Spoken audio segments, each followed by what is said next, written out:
Steph Curry. Mm-hmm. Obviously, we know greatest shooter of all time, Hall of Famer, multiple-time NBA champion, an MVP, a Finals MVP in 2022. We know his NBA. We know his NBA career, but we talked about our favorite college players. Me personally, I always refer to Steph Curry as the best college player I've ever seen. Here's why. He came on in the tournament, gave Gonzaga 40. People were like, who is this guy? But when you look back at that season, he averaged 25.9 points per game, 4.6 rebounds, 2.9 assists on 43.9% from three on 10.3 attempts. This is 2008. Like he revolutionized the game really before he got to the NBA. And I remember it because I'm in high school at the time, and I knew I didn't have much of a future in basketball. I was still playing, but I knew I wasn't going nowhere. But even still, like a guy at a small college like Davidson doing this and getting the national attention, it was still inspirational. And you could see it because I went to an AAU practice, and there were guys catching on a 3-point, like in the corner, pump fake, let the defender fly by, then shoot it. Running down court. He wasn't really running down court before they went in yet, but you could kind of see that confidence turning in college, scoring on all three levels. Like I said, 10 attempts from three per game in 2008 in college. Like that's crazy enough. Then he comes back the next year. They have a tougher schedule. Now he's playing against the Blake Griffin Oklahoma team. He's playing against, I remember a game against Duke. That season, 28.6 points per game against better competition, 4.4 rebounds, 5.6 assists on 38.7% from three on 9.9 3-point attempts. Again, right there at the 10. And I looked to remind myself today, his lowest 3-point shot attempts of his college career was 8.8. Ridiculous. Like, this is the best college player I've ever seen. And then we know what happened at the draft. He kind of slipped because NBA teams weren't thinking in the future and understanding, hey, his position doesn't matter when you're this good. And we saw what he did. But do you remember anything from Steph's college career? I've gone back and I've actually seen that tournament run. He was fucking sensational. Like talk about like making money in tournaments and this and that. Like Steph Curry was, everybody knew he was good, but they didn't like, okay, he played at Davidson. It wasn't like a huge college. Like, what can he do when he gets there? And then, to your point, round of 64, they go up against Gonzaga. He gives them 40. Gonzaga is notoriously one of the greatest college basketball programs we've seen over the recent years, 20, 30 years. They're Gonzaga for a reason. And here we have, he was not, I don't want to say short, but he wasn't necessarily tall. He was like 6'3", like 180. I think 6'2" at the time. Yeah, maybe they're going to league. Yeah, maybe they're being generous with the 180 as well. Like he was a really skinny guy, like wasn't really toned, defined. Like he didn't look like an NBA level athlete. Right. And he's running around and basically unguardable during that whole tournament run. He was shooting, to your point, he was shooting damn near 10 times a game. Teams during that stage were shooting 10 times a game. Threes, teams. Yeah. He was one guy shooting that many times, out shooting teams by himself sometimes during some of these tournament games. And then it's like, okay, a nice little Cinderella story. Here they go. They won. Next game gives Georgetown 30 and another win.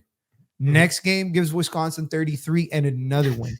And it's like, at this point, people are like, oh, this guy is special. And then obviously they lose in the Elite Eight to Kansas, but still gave them 25. Wasn't the most efficient 25, but it's like still he started like you said, the forward thinking wasn't there yet. Right. And there's no question if somebody does that nowadays, they would probably garner a little bit more attention because it wasn't like he was bad at everything else. He was just a tweener. Like he wasn't really a point guard until his final year there.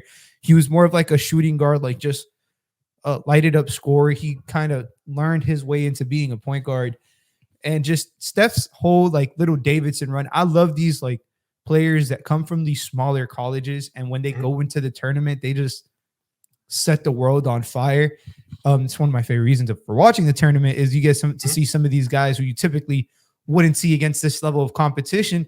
And it's like, what can they do? And he didn't just step up. Like he stepped up and beat these guys with a team that didn't have realistically any business being there at, competing at least to that level of maybe one game, but taking them all the way to the Elite Eight was unheard of for a team like Davidson.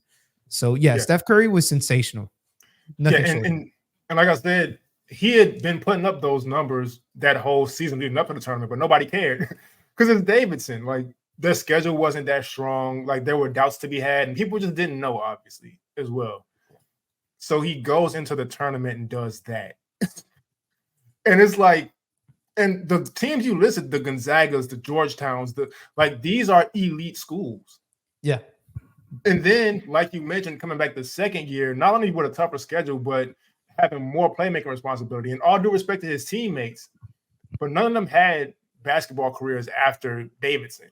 Yeah. You didn't go to Davidson because you wanted to go into the NBA. Like, no shade to, their games or anything. It's just like we're just laying it how it is. And so to be able to pull that off, I back then I didn't understand him falling to 7 in the draft. I still don't understand it. It's just that's like I've said it this episode. I've said it previous episode. Steph Curry is the best college basketball player I've ever watched in my life, and I fully believe and respect that because he was that level of good. I think the closest thing to Steph having a mid-major school like that have that much of a run. And I don't because they didn't even have a run was probably Ja for Murray State when he played against literally 2 straight games. He dropped like 40 back to back in a tournament. Yeah. And against, I mean, if you've seen the roster that they had, it was like, come on, they have no business doing this.